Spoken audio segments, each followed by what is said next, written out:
Bismillahirrahmanirrahim. Assalamualaikum warahmatullahi wabarakatuh.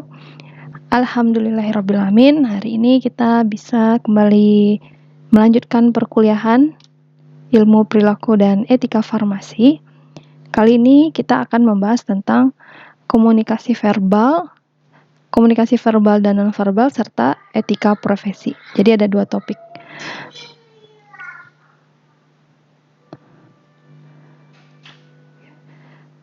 Adapun capaian pembelajaran untuk hari ini adalah setelah materi ini disampaikan, diharapkan mahasiswa mampu menjelaskan dengan benar tentang pengertian, perbedaan, karakteristik, dan fungsi komunikasi verbal maupun komunikasi nonverbal.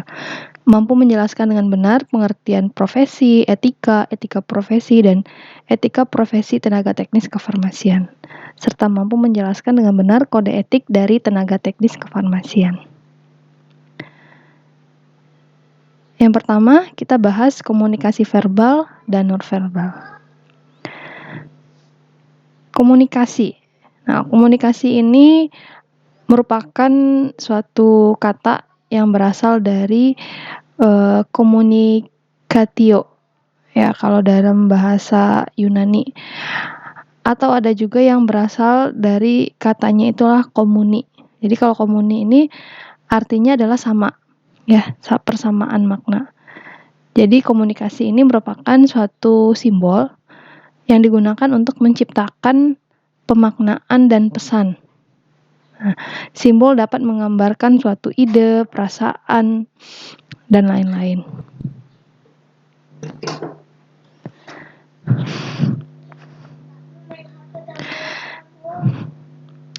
Sifat komunikasi ini ada 4, bisa berupa tatap muka, ya, face to face, atau melalui media berupa verbal atau nonverbal.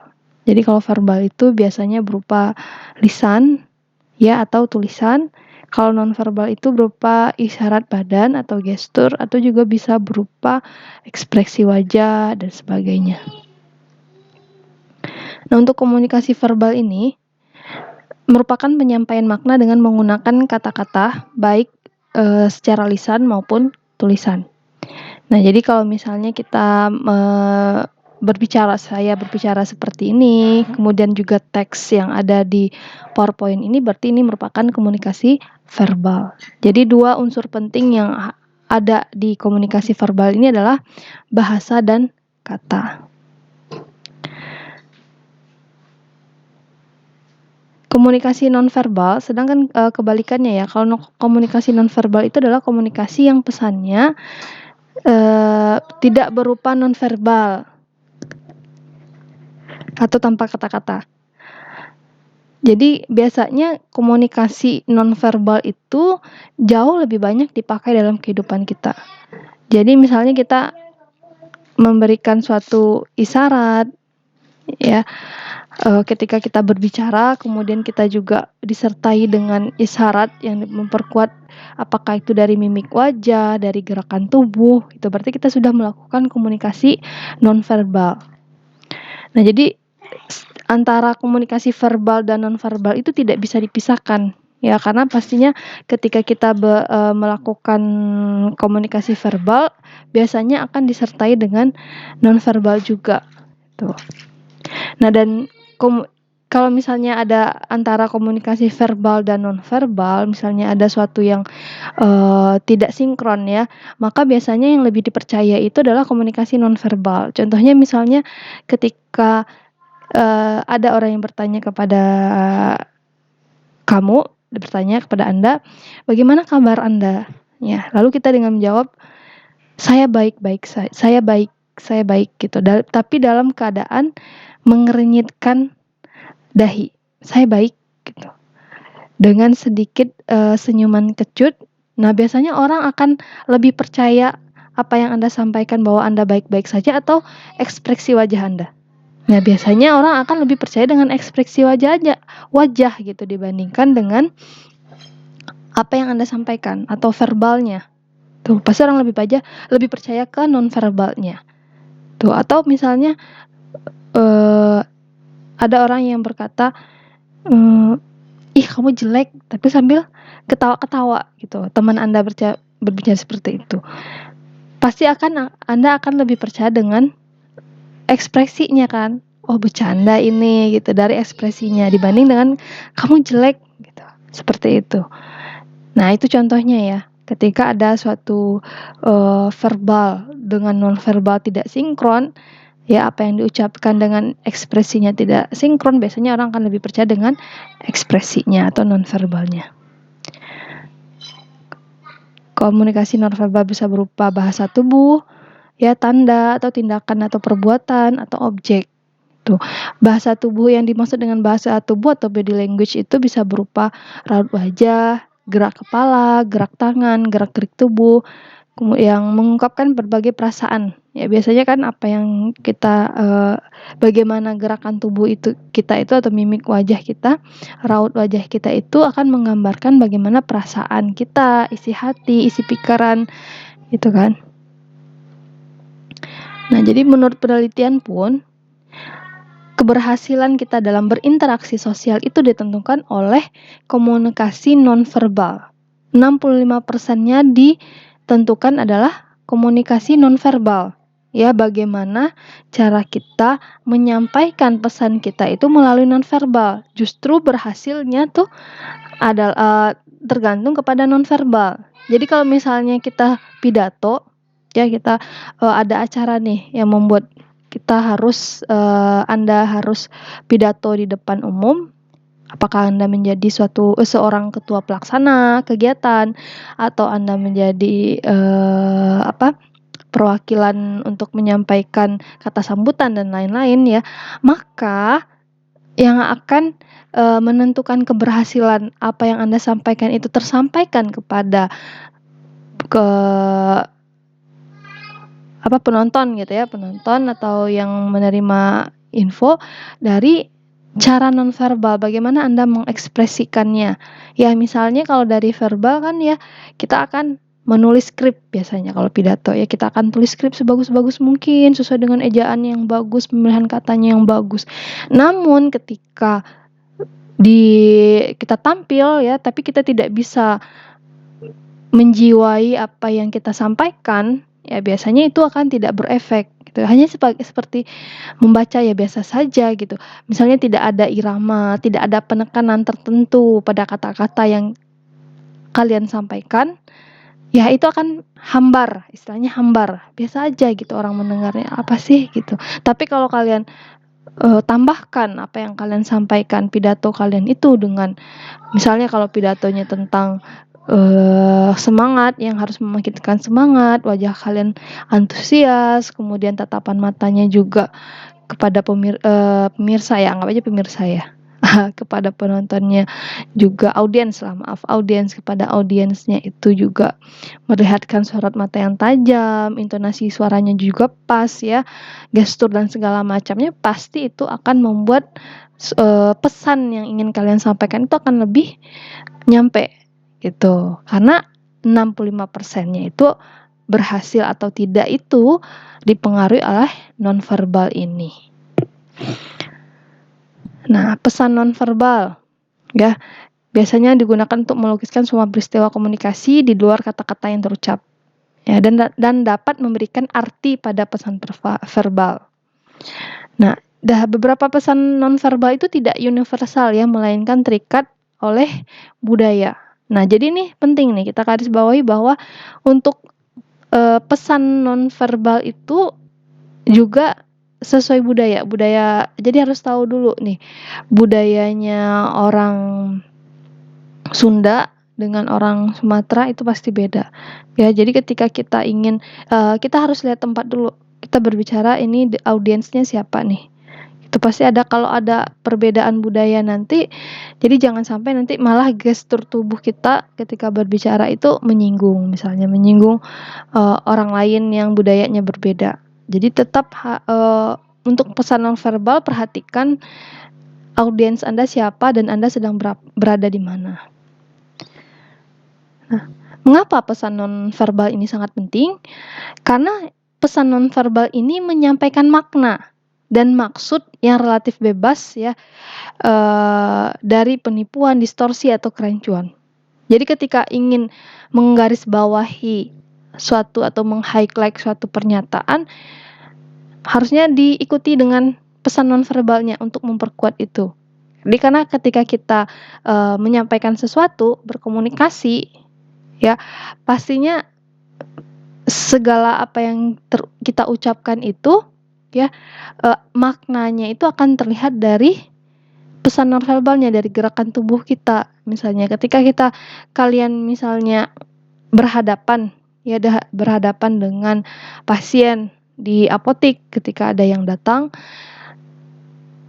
mungkin dari segi SOP apa yang harus kalian lakukan, misalnya selamat pagi, nama saya siapa gitu ya, perkenalkan saya Isna, apakah ada yang bisa saya bantu, misalnya dengan mungkin protap apa yang Anda sampaikan itu udah pas. Tapi kalau misalnya dengan wajah Anda tanpa eye contact, tanpa melihat siapa yang berbicara, maka pesan itu tidak akan sampai, ya tidak akan bermakna. Jadi kalau misalnya ada yang datang, ya cukup dengan senyuman, ya ketika mereka datang tanpa Anda berkata apapun, cukup dengan senyuman, orang sudah tahu, oh pelayanannya ramah. Nah, makanya sangat penting sekali pesan nonverbal ini ketika kita berhubungan dengan orang lain. Ya, apa yang terlihat dari yang kita kerjakan, ya ketika orang lagi berbicara tapi kita tidak mau menatap mata orang tersebut, lawan bicara kita, maka kita akan dianggap tidak respect dengan si lawan bicara. Nah, hati-hati gitu. Oh iya, lagi sibuk, lagi apa, saya nggak sempat. Nah, itu benar-benar harus diperhatikan, ya. Karena enggak kok, saya nggak cuek dengan pasien, tapi ketika berbicara Anda tidak mau menatap lawan bicara Anda, berarti orang pasti akan menangkapnya adalah pesan nonverbal itu. Gitu ya. Oh kok iya, pertanyaan misalnya ada yang nanya nih, misalnya dosen nanya ke kalian. Iya, dijawab pertanyaannya, tapi tidak menatap mata orang yang bertanya. Nah, pasti kita menganggap bahwa oh, kita disepelekan gitu. Kita tidak diacuhkan. Nah, makanya sangat penting sekali ya pesan nonverbal ini untuk menyampaikan makna dari apa yang ingin kita sampaikan. Tuh. Jadi misalnya ketika orang sedang sedih gitu ya, lalu kita datang dengan muka yang senyum-senyum gitu ya, tidak memperlihatkan empati kepada orang yang sedang bersedih, itu juga tidak pas. Misalnya tetap dengan wajah yang ceria gitu ya, makanya orang akan menganggap bahwa kita tidak sensitif. Oh, orang lagi bersedih nih, kok kamu malah mungkin niatnya menghibur atau apa, tapi tidak pas gitu ya. Atau misalnya kita peduli dengan sesuatu, kita tidak perlu berkata-kata ya, misalnya oh saya sangat peduli dengan Anda, saya tahu apa yang Anda rasakan, tapi dengan wajah Anda, dari mata aja gitu, melihatkan bahwa kita ikut prihatin, itu malahan itu akan lebih berdampak kepada lawan bicara kita. Makanya di pesan nonverbal itu atau komunikasi nonverbal itu sangat penting. Nah, kemudian bahasa tubuh. Ya, jadi kalau bahasa tubuh itu biasanya juga akan membangun hubungan lebih cepat dengan lawan bicara. Ya, jadi akan memperlihatkan apakah seseorang itu memperhatikan lawan bicaranya. Kemudian juga akan terlihat apakah dia berbohong saat berbicara. Karena memang sekarang studi sudah banyak ya yang memperlihatkan ketika seseorang berbohong, bagaimana raut wajahnya. Ada ilmu membaca wajah ya, apa istilahnya, ilmu membaca ekspresi. Ada ahlinya juga sekarang kan yang membaca ekspresi gitu. Jadi ketika misalnya seseorang bohong, ya pasti dia akan melakukan tindakan-tindakan untuk bohong. Itu kan merupakan suatu tindakan yang melawan ini ya. Jadi ketika kita berbicara itu yang memproses apa yang kita lakukan itu adalah otak kiri. Ya. Nah, ketika dia lawan bicara kita itu mau berbohong, maka dia akan menghambat otak kirinya ya, sehingga otak kanannya yang bekerja. Jadi dia akan mengalihkan, apakah dia dengan cara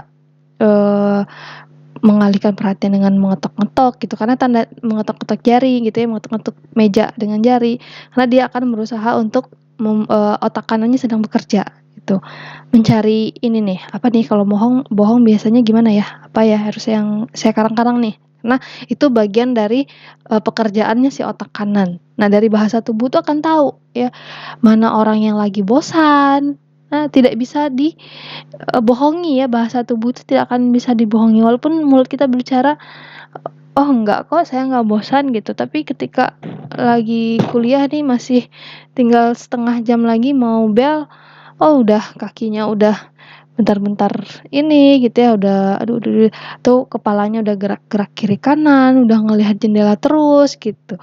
Makanya bahasa tubuh itu tidak akan bisa berbohong.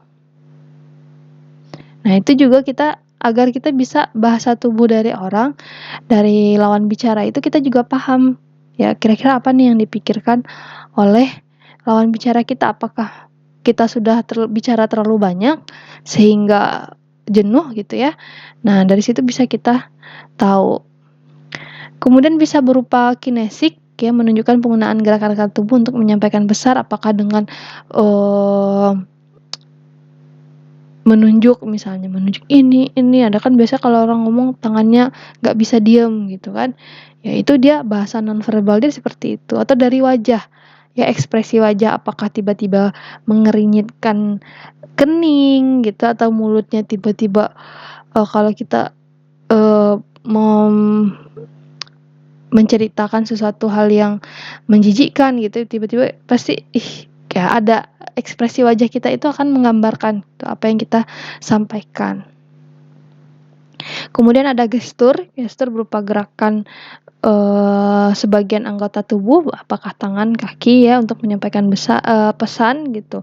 Jadi kalau misalnya dalam suatu emosi, maka pasti gerakan tubuh kita itu juga akan berpengaruh. Ya dalam keadaan emosional biasanya gerakan tubuh kita tuh tidak terarah gitu. Jadi apakah misalnya kita lagi pusing, tiba-tiba kita secara tidak sadar itu tiba-tiba mijit-mijit kepala gitu ya, atau ketika kita lagi grogi tiba-tiba kita menggosok-gosok hidung ya, menyentuh wajah dan lain-lainnya. Itu memperlihatkan apa yang sedang kita rasakan dan kita pikirkan, walaupun itu secara tidak sadar kita lakukan seperti itu. Nah kemudian untuk ekspresi wajah. Nah ekspresi wajah ini paling banyak akan mengungkapkan bagaimana emosi seseorang. Jadi misalnya kalau film yang bagus misalnya ya, kalau film yang bagus yang digarap itu dia tidak banyak menggunakan kata-kata ya, tapi lebih banyak kalau artisnya hebat gitu, dia akan dengan mimik wajah aja, dengan bagaimana ekspresi wajahnya dia aja kita udah tahu gitu, tanpa dia bilang, "Oh saya sangat membenci kamu," tapi dari wajahnya aja, bagaimana cara dia memainkan ekspresi wajahnya, si aktor atau si aktris itu bisa memperlihatkan bagaimana tingkat kebenciannya ya, atau bagaimana rasa sayangnya, itu bisa dilihat dari ekspresi wajah gitu. Jadi bisa menggambarkan emosi dan juga pikiran gitu. Nah dampaknya nanti akan membuat persepsi dari seseorang itu bisa dari ekspresi wajahnya gitu. Oh orang ini tipikalnya mungkin sepertinya orangnya temperamen gitu, terlihat dari garis wajahnya yang terlalu keras gitu ya, tidak mimik wajahnya yang tidak ada senyum, pasti akan melahirkan persepsi terhadap orang lain. Sikap tubuh, jalan, bagaimana cara berjalannya, apakah dia orangnya yang terburu-buru ya, atau pandangan matanya ke depan terus, lurus ke depan, atau malah pandangannya membungkuk ke bawah. Itu kan kita bisa lihat ya, orang yang percaya dirinya tinggi biasanya akan jalan dengan menatap ke depan dan biasanya akan cepat ya. Tapi kalau orang yang sedang murung atau sedang banyak pikiran biasanya akan menunduk, dia akan lebih menunduk karena mungkin lagi berpikir ya. Tuh. Kemudian dari bagaimana kita duduk, ya apakah kalau wanita biasanya dengan paha tertutup, cara kita berdiri, gerak-gerik dan sebagainya itu akan memberikan suatu pesan nonverbal. Nah, untuk kontak mata. Nah, ketika kita berbicara ya kepada seseorang itu, maka kita harus ada kontak mata dengan orang tersebut. Nah, lihatlah keseluruhan wajah ketika berbicara, bukan hanya satu bagian saja. Nah, misalnya kita lagi berbicara dengan pasien gitu ya. Kita arahkan mata kita tuh ke seluruh wajah, jangan hanya ke satu tempat. Kalau misalnya ke satu bagian saja, misalnya ke bibirnya dia misalnya kan, nanti persepsinya beda lagi. Kok ngelihat bibir gue terus gitu kan? Kok ini orang kok ngelihat ini saya terus ya, pipi saya, apakah ada sesuatu cemong kah gitu kan, pasti nanti malahan jadi pertanyaan gitu si lawan bicara. Kenapa kita melihat ke posisi bagian tertentu saja gitu. Jadi kalau mau menghormati orang berbicara, kita melihatnya ke seluruh bagian wajah, jangan terpusat ke satu titik aja gitu. Nah, untuk melakukan kontak mata pun pastikan bahwa kontak mata kita itu dengan ekspresi yang ramah ya. Pasti kalian tahu bagaimana caranya ekspresi yang ramah itu seperti apa sih, Bu, gitu.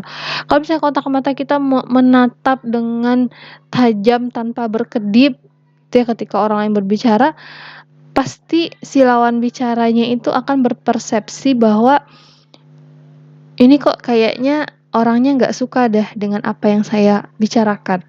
Ya kan? Tapi kalau kita misalnya berbicara mendengarkan seseorang dengan mimik yang dengan sesekali tersenyum, dengan sesekali mengangguk gitu ya.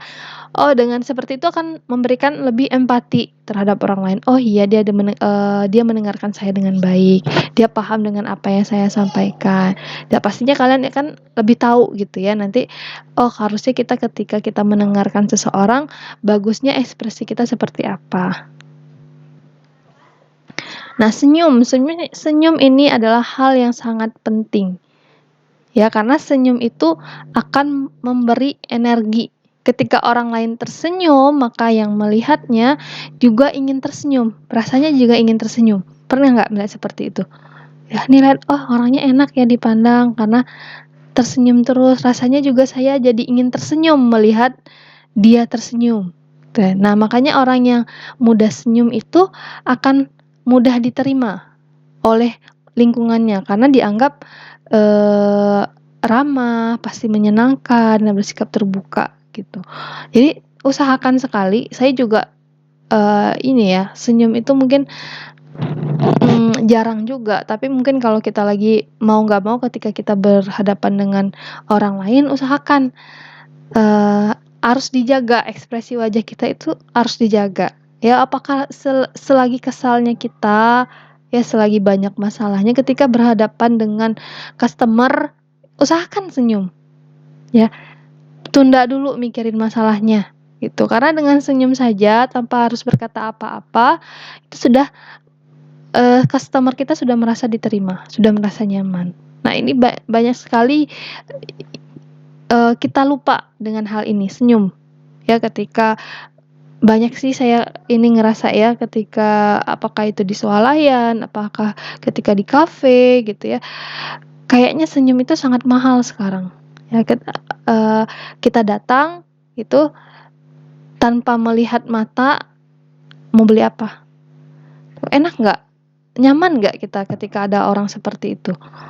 Ya, ketika penjaga toko atau apa seperti itu, kita datang, terus tanpa melihat mata kita, cuma langsung bilang, mau beli apa? 5.000, makasih. Nah, itu kan tidak nyaman ya. Maksudnya, kalau nggak perlu-perlu banget kayaknya saya nggak bakal kesana lagi deh. Itu ada rasa seperti itu kan.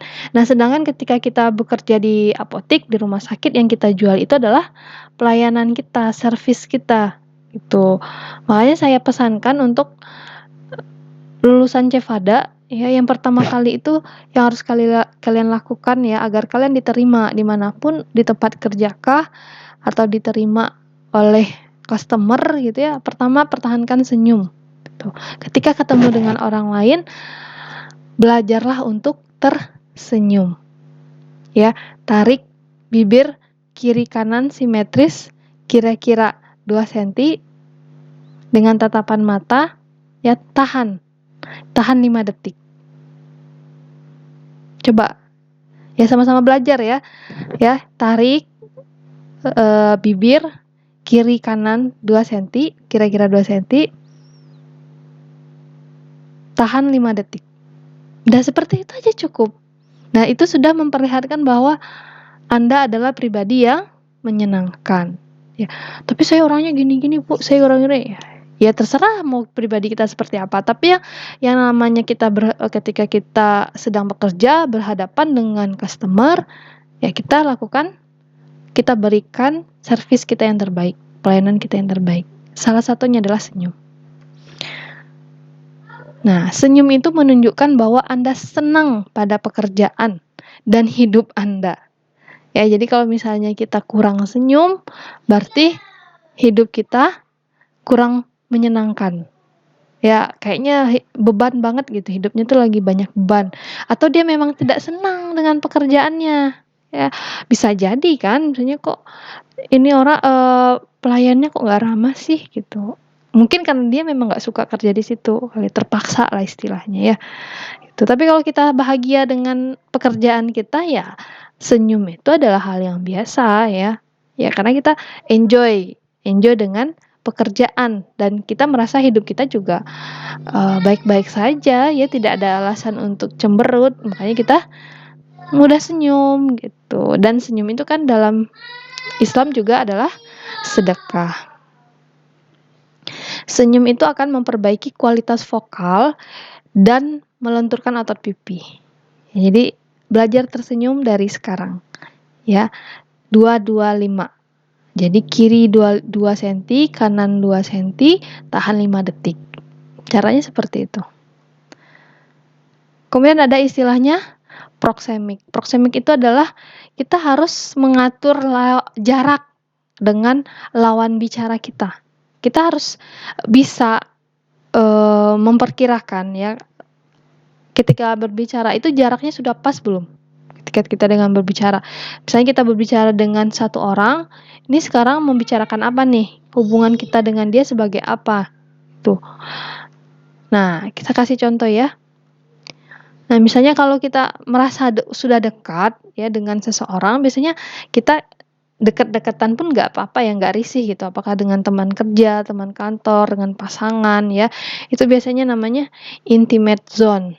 Ya 15-46 cm. Kalau biasanya personal zone, ya kalau misalnya kita nggak terlalu akrab, hubungan profesional gitu ya, biasanya agak lebih jarak lagi itu berbicaranya 46 cm sampai 1,2 meter.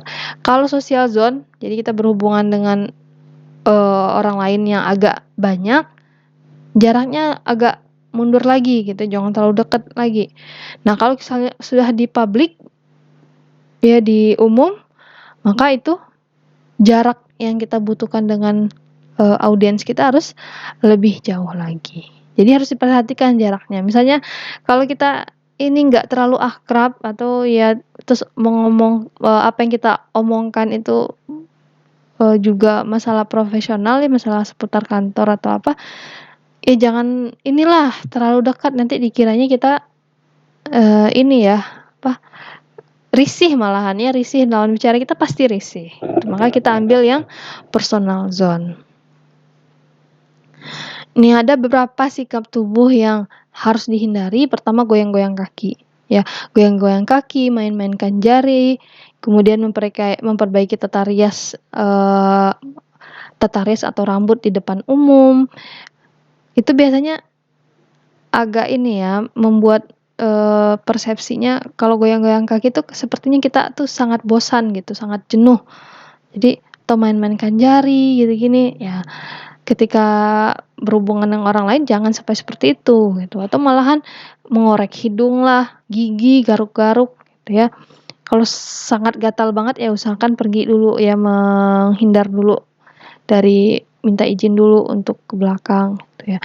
Atau ya pokoknya ekspresi yang membuat orang lain berpikir apakah dia merasa bosan, jenuh dengan apa yang disampaikan gitu.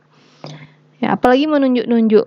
Nah, biasanya tuh kalau di budaya kita itu kurang sopan ya. Kalau Kalau misalnya ada seseorang yang berbicara sampai menunjuk-nunjuk lawan bicaranya, itu biasanya, oh ini kayaknya udah ini banget gitu ya, udah parah banget sampai ngomong seperti itu. Tuh, jadi coba kita perhatikan lagi sikap-sikap tubuh yang nanti takutnya akan menyinggung orang lain.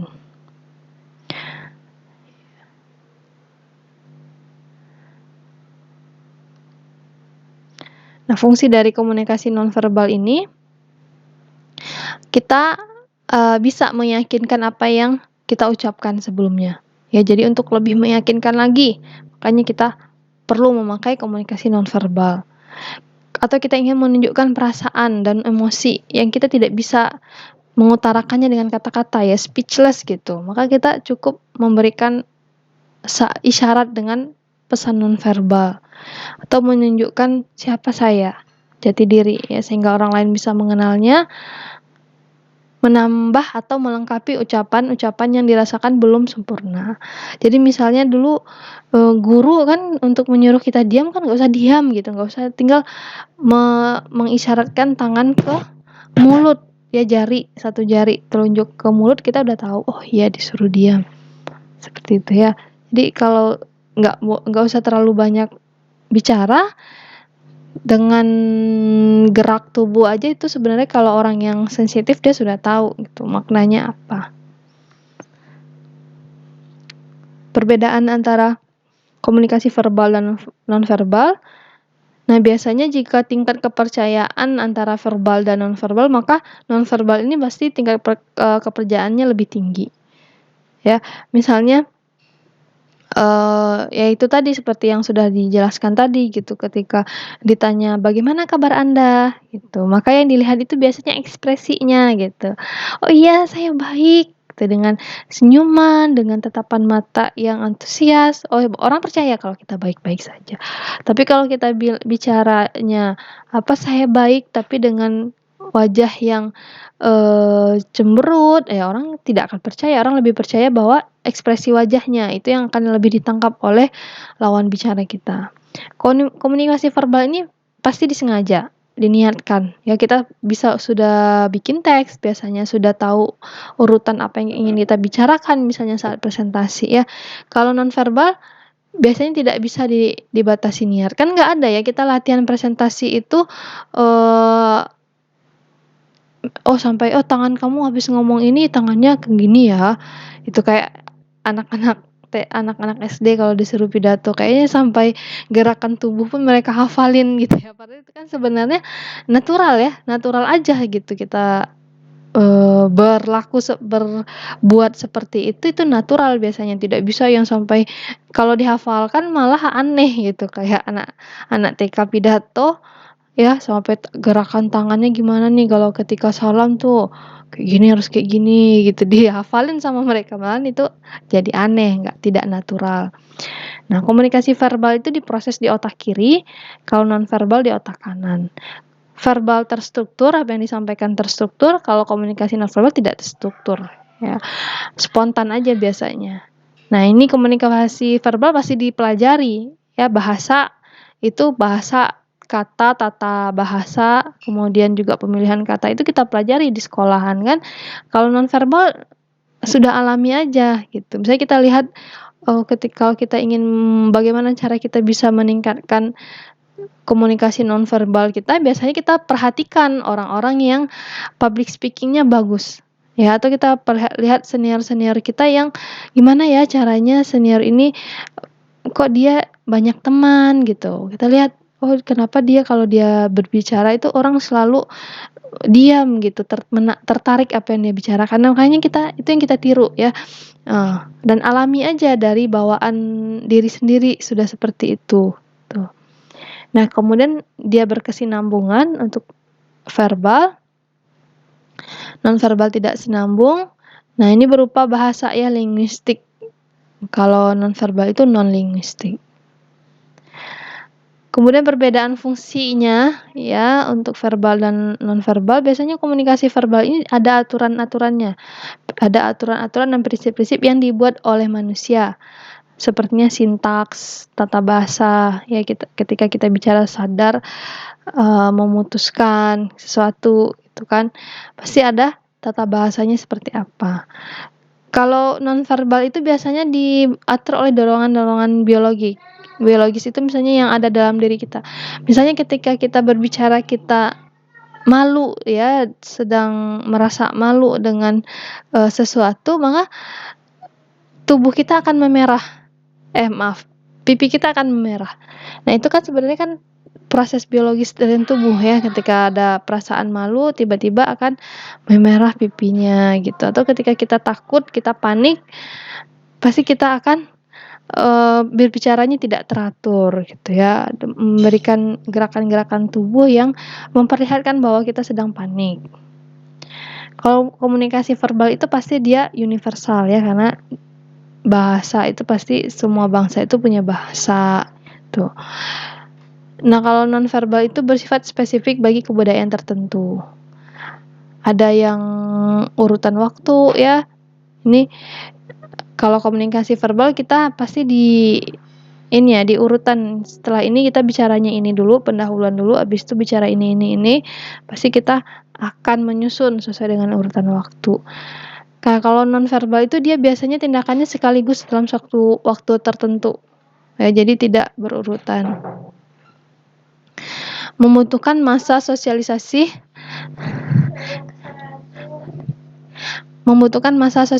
sampai pada tingkat tertentu. Ya, kemudian dia kurang memberikan dampak emosi. Nah, secara kebalikan ya, ini sejak saat usia dini itu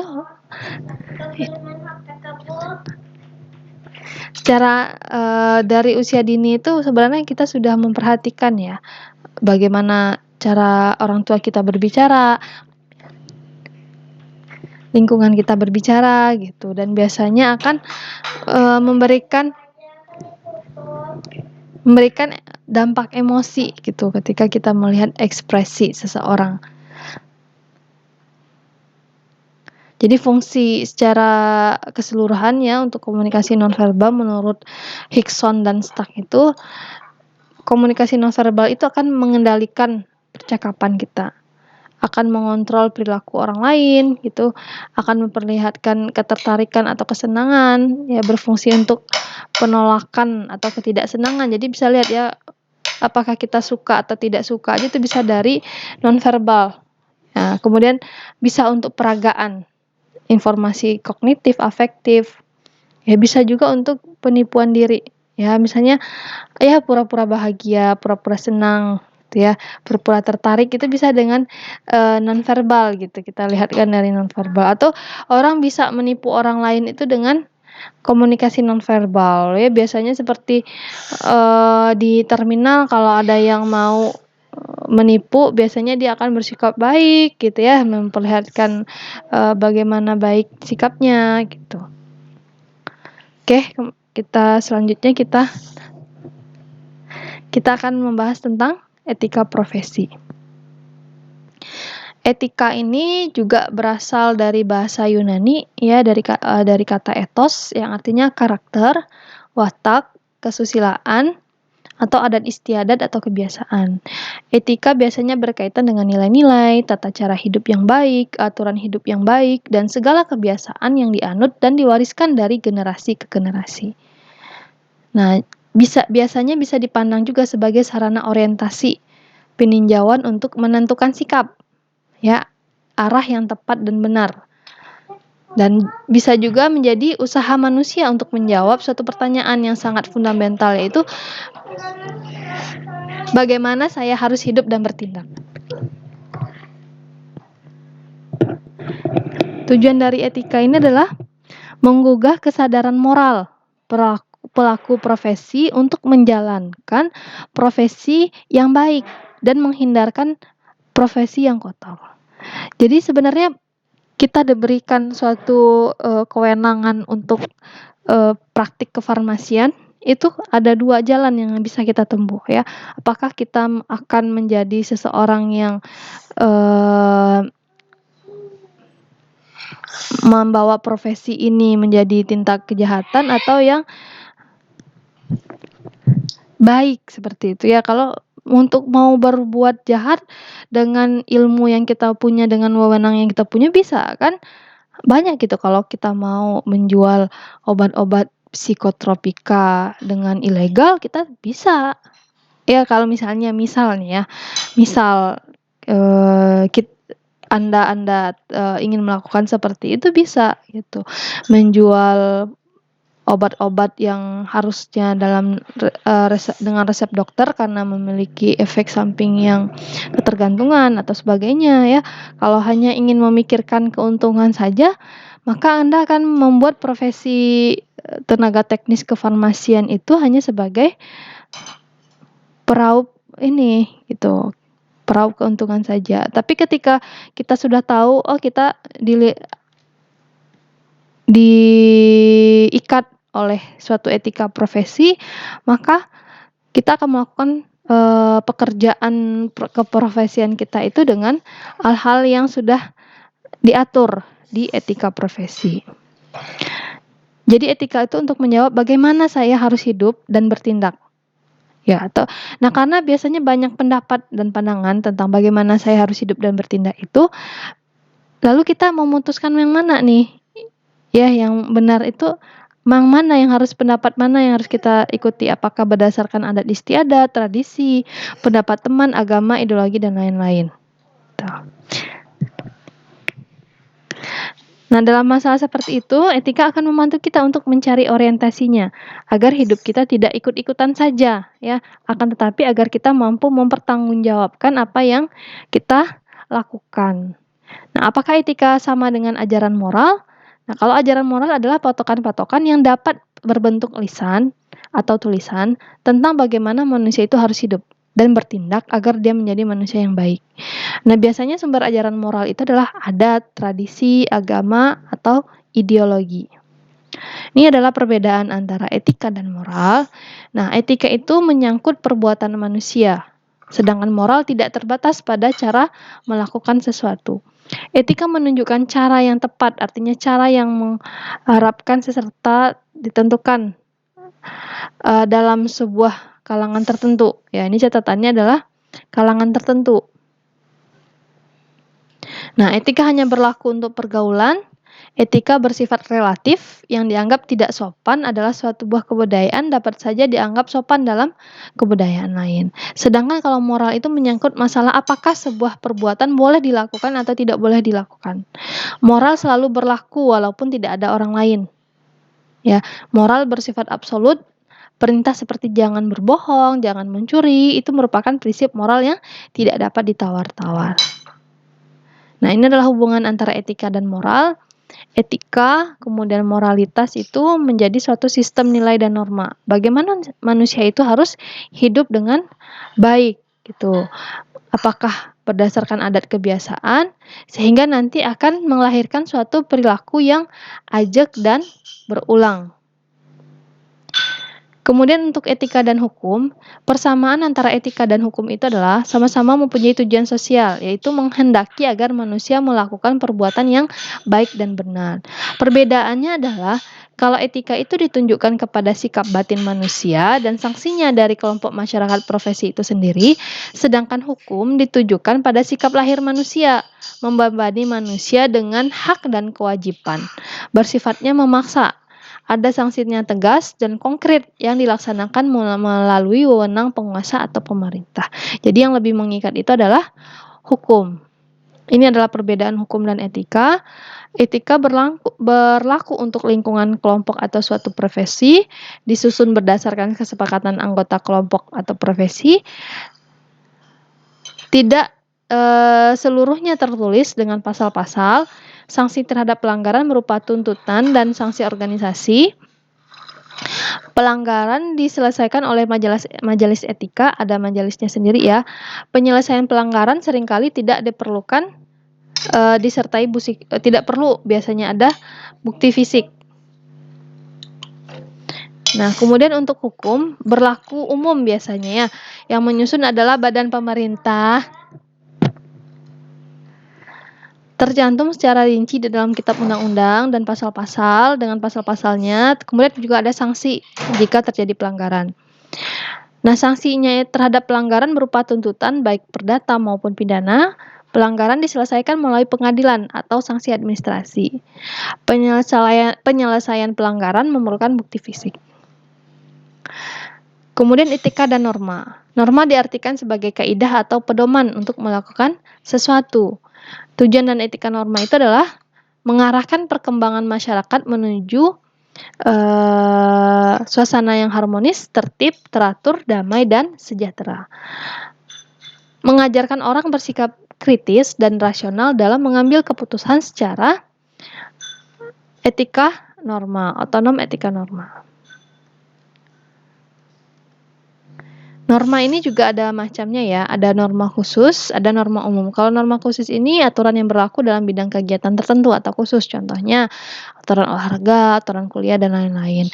Kalau norma umum, aturannya yang bersifat universal, contohnya norma sopan santun, norma hukum, norma moral. Kalau norma sopan santun mengatur pola perilaku dan sikap lahiriah manusia, misalnya mengatur perilaku pergaulan, ya bagaimana cara bertamu, minum, makan, dan berpakaian. Kalau norma hukum ini berbentuk aturan tertulis sebagai pegangan bagi masyarakat untuk berperilaku yang baik maupun sebagai pedoman untuk menjatuhkan hukuman bagi pelanggarnya. Contohnya Undang-Undang 1945, Peraturan Pemerintah, TAP MPR, Keputusan Presiden, KUHP, dan lain-lain ya.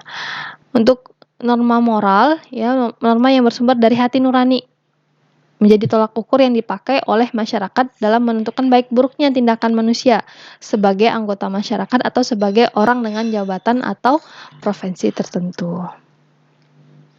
Nah, kemudian ada etika profesi, ada istilahnya etika profesi.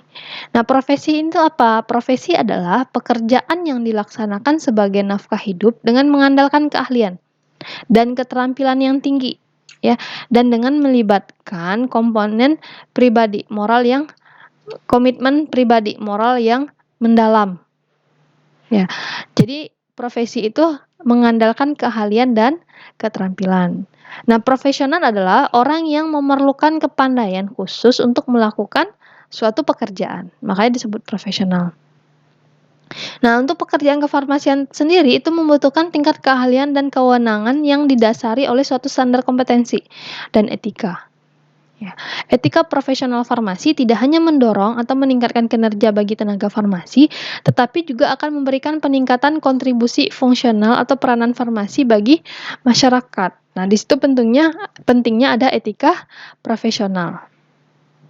Nah, untuk praktik kefarmasian sendiri seperti dalam PP 51 ya, praktik kefarmasian itu meliputi pembuatan termasuk pengendalian mutu sediaan farmasi, pengamanan, pengadaan, penyimpanan, dan pendistribusian obat, pelayanan obat atas resep dokter, pelayanan informasi obat, serta pengembangan obat, bahan obat, dan obat tradisional harus dilakukan oleh tenaga kesehatan yang mempunyai keahlian dan kewenangan sesuai dengan ketentuan peraturan undang-undang. Jadi praktek kefarmasian ini dilindungi oleh undang-undang dan juga diawasi oleh undang-undang.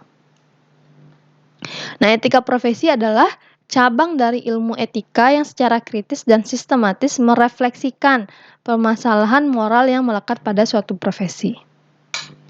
Jadi profesi tadi adalah pekerjaan yang dilakukan sebagai kegiatan pokok untuk menghasilkan nafkah hidup dan yang mengandalkan suatu keahlian. Jadi harus ahli ya. Itu catatannya di sini mengandalkan suatu keahlian. Istilah profesi adalah suatu hal yang berkaitan dengan jenis pekerjaan yang sangat dipengaruhi oleh pendidikan dan keahlian, sehingga banyak orang yang bekerja tetapi belum tentu dikatakan memiliki profesi yang sesuai. Ya, misalnya pedagang. Pedagang itu profesi apa pekerjaan? Pekerjaan ya, karena kalau profesi itu dia harus punya sertifikat keahlian. Ya, jadi pedagang itu bukan profesi, tapi dalam makna dalam pemilihan kata sehari-hari kita bilang semuanya profesi. Oh, dia berprofesi sebagai buruh bangunan, ya. Pekerjaannya sebagai buruh ya, tapi kalau yang dimaksud di sini, profesi yang dimaksud di sini adalah pekerjaan yang mengandalkan keahlian dan melalui pendidikan yang tinggi. Tuh.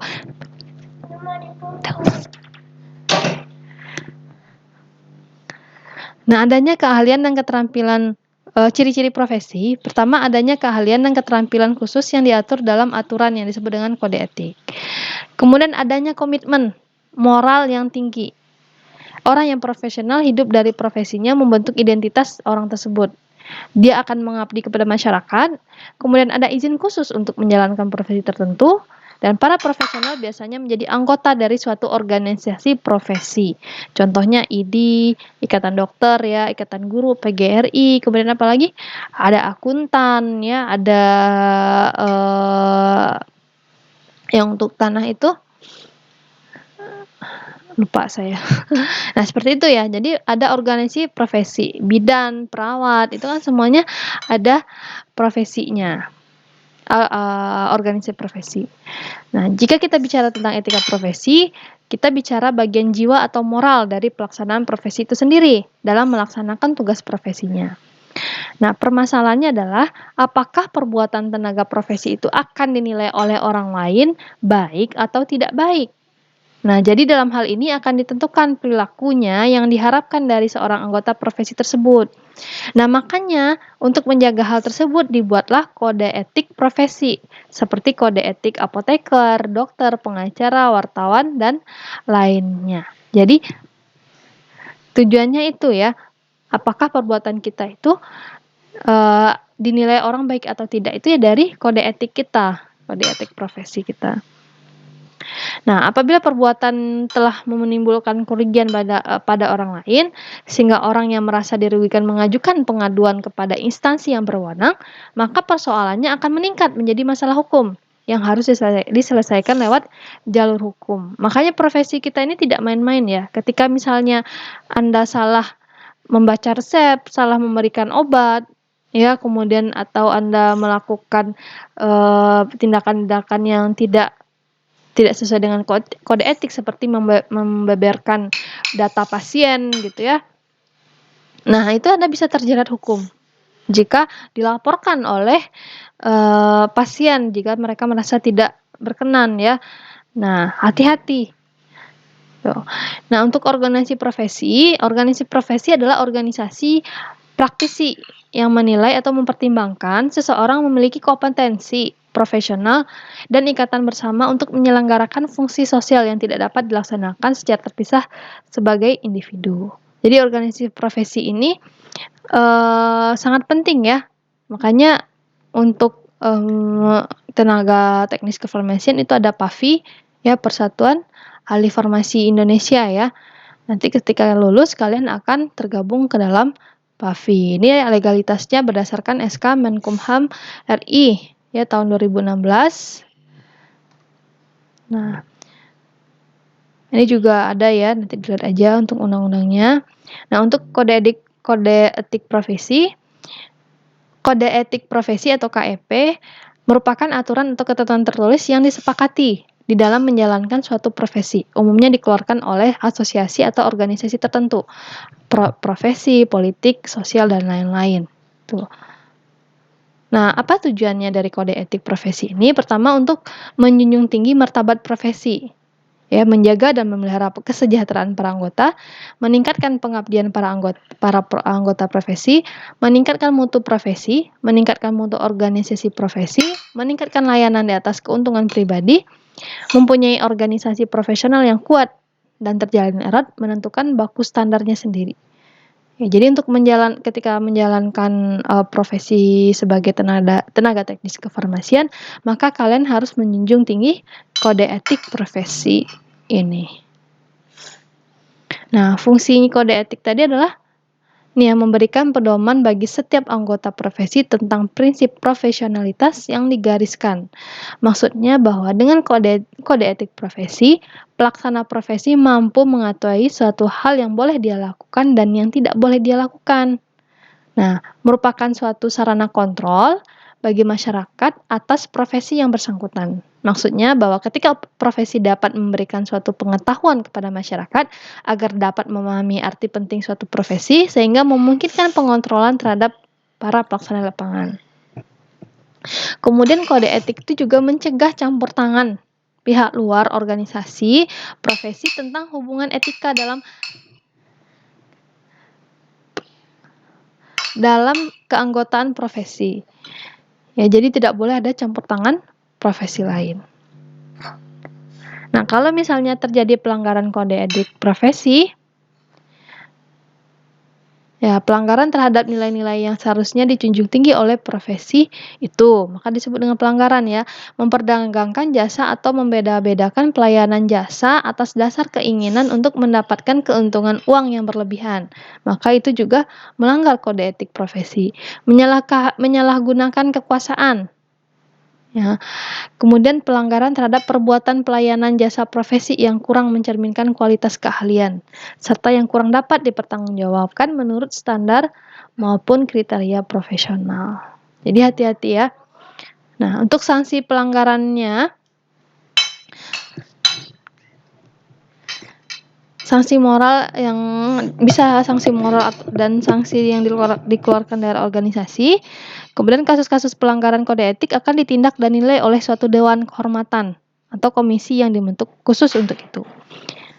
Nah, karena tujuannya adalah mencegah terjadinya perilaku yang tidak etis, seringkali kode etik juga berisikan ketentuan-ketentuan profesional seperti kewajiban melapor jika ketahuan teman sejawat melanggar kode etik. Ketentuan itu merupakan akibat logis dari self-regulation yang terwujud dalam kode etik. Nah, ini kode etik asisten apoteker ya, diatur dalam Keputusan Menteri Kesehatan RI nomor 573 tahun 2008. Nah, sekarang asisten apoteker itu disebut dengan TTK, tenaga teknis kefarmasian. Nah, kode etiknya ada beberapa ya, ada kewajiban terhadap profesi ya. Untuk kewajiban terhadap profesi, TTK itu wajib menjunjung tinggi serta memelihara martabat kehormatan profesi, menjaga integritas dan kejujuran serta dapat dipercaya. Wajib meningkatkan keahliannya ya dan pengetahuan sesuai dengan perkembangan teknologi. Jadi belajar terus nih kalau TTK, tidak ada selesainya ya. Long life learner. Seorang TTK senantiasa harus melakukan pekerjaan profesinya sesuai dengan standar operasional prosedur, harus sesuai dengan SOP-nya ya, standar profesi yang berlaku dan kode etik profesi. Harus menjaga profesionalisme dalam mematuhi panggilan tugas dan kewajiban profesi. Terhadap teman sejawat, dia harus memandang teman sejawatnya sebagai bagaimana dirinya ya dalam memberikan penghargaan. Menghindari perbuatan yang merugikan teman sejawat, kemudian meningkatkan kerjasama dan memupuk kebutuhan martabat jabatan kefarmasian. Terhadap pasien atau pemakai jasa, bertanggung jawab dan menjaga kemampuannya dalam memberikan pelayanan kepada pasien. Ya, menjaga rahasia kedokteran dan rahasia kefarmasian. Ini wajib ya, kalau apapun kalian ada rahasia antara pihak lain, itu kalian jangan sebar-sebar di sosmed ya. Saya minta tolong sekali apapun itu ya, kalau ada yang bersifat pribadi itu cukup kalian yang tahu. Tidak perlu kalian ceritakan apalagi di sosmed. Karena itu nanti bisa melanggar kode etik ya. Dapat berkonsultasi merujuk kepada teman sejawat atau profesi lain untuk menghasilkan perawatan yang lebih baik gitu. Kalau untuk masyarakat, terhadap masyarakat harus mampu menjadi suri teladan. Pengabdian profesinya memberikan semakin maksimal mungkin pengetahuan dari keterampilan yang dimiliki, selalu aktif mengikuti perkembangan peraturan perundang-undangan dalam bidang farmasi, harus melibatkan diri dalam usaha-usaha pembangunan nasional, harus menghindarkan diri dari usaha-usaha yang mementingkan diri sendiri. Terhadap profesi kesehatan lain, harus menjalin kerjasama yang baik, ya, menghormati profesi kesehatan lain, menghindarkan diri dari perbuatan yang dapat merugikan, menghilangkan kepercayaan masyarakat terhadap profesi kesehatan lain. Jadi menjelek-jelekan profesi lain itu tidak baik, tidak sesuai dengan kode etik. Oke, demikian saja yang dapat saya sampaikan. Semoga dapat dipahami. Saya akhiri. Wabillahi taufiq wal hidayah. Wassalamualaikum warahmatullahi wabarakatuh.